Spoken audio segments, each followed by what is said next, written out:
Hello guys, good morning.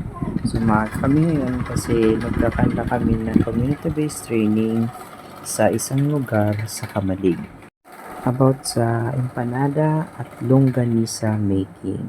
So, good luck sa amin.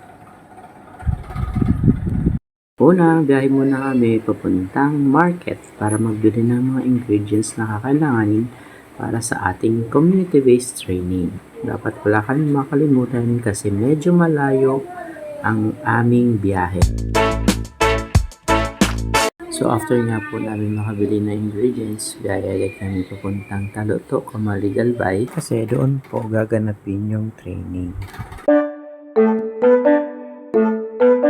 So, bale, pagdating nga po namin, start po agad kami ng lecture and orientation.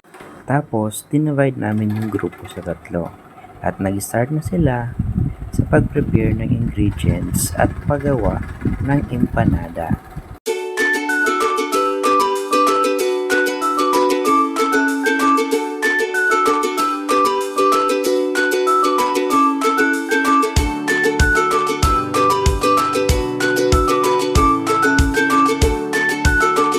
So, ayun na nga po.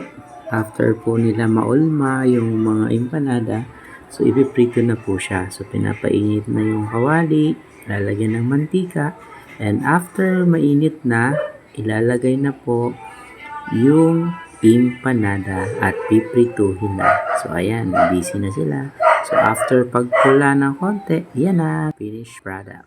So, makikita sa mukha ng mga participants na masaya sila at nag-enjoy sa kanilang ginawa. So, ayan po dahil napakasarap yung kanilang empanada output. Bueno, hanggang dito lang po ang ating video. Maraming salamat sa panonood. Bye-bye!